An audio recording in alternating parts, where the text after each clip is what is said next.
Hello, hello! Heto nga pala yung ganap namin nung umattend kami ng kasal. Last year pa nga itong video na to, pero ngayon ko lang siya i-upload.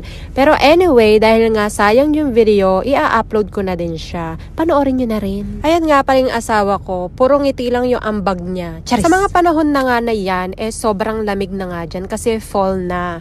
Pero ayan nga, ganda-gandahan ako. Ako lang pala nag-makeup sa sarili ko dyan. Heto nga pala itsura ng place. Ayan, napakaganda. Heto nga pala yung ikakasal. Sobrang simple lang talaga netong kasal na to. Kasi yung actual na kasal talaga nila sa US. Kaya lang, all the family and friends ay nandito sa Canada. O ayan na nga, tapos na nga yung ceremony nila doon. Ayan na naman yung asawa ko, ngiti lang yung ambag. Charis! Dahil nga hindi pa sila tapos magpicturan doon, kami ng asawa ko, pumunta na kami dito sa reception. Yung reception nga pala nila ay dito sa downtown.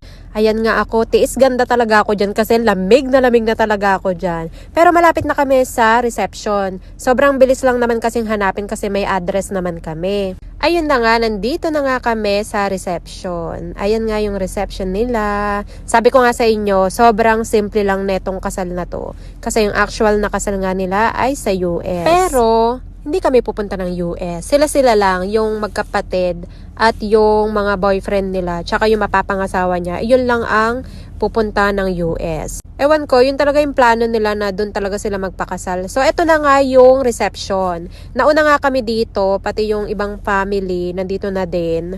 Pero yung mga friends nung kinakasal, nandun pa sila sa venue kasi nga nagpipicture-picture pa sila doon. Heto nga yung place, ayan, sa mismong downtown talaga siya. Ayan lang, sobrang simple, para mairaos lang talaga yung kasal nila. Ayan yung mga iba niyang friends, nandyan silang lahat. Ito yung asawa ko, nagugutom na daw siya, gusto niya nang umorder. Kaya lang, hihintayin pa yung karamihan para sabay-sabay o order, 'di ba? Pero in fairness, maganda naman yung lugar. Heto nga yung kinakasal, ayan siya, super pretty, ayan, very happy niya. Simpleng kasal, pero happy sila. Ayun ang pinakamahalaga, 'di ba? Ayan, tinitingnan nila magkapatid yung photo booth, ayan. Pwede ka dyan mag-sign kung ano gusto mong i-message, ganon. Ayan nga pala yung mga ka-workmate niya, tsaka yung family nung lalaki. Tinitingnan nila yung mga picture nila na nasa lamesa kasi nilagyan nila ng picture nung bata sila hanggang sa nung nagkakilala sila. Ganon. Ayan naman yung anak ng asawa ko, yung bunso. Akala niya nagpipicture ako, hindi niya alam video. Ayan nga pala yung asawa ko. Sobrang happy niya rin para sa kanyang anak. Ayan. Ayan kami. Chismisan lang kami habang hinihintay pa namin yung iba pang mga bisita. Ayan ako. May pa-drinks na. So, yun lang muna ang share ko for today's video dahil napapagod na naman ako tumalak dito sa voiceover. See you on my next mini vlog. Bye!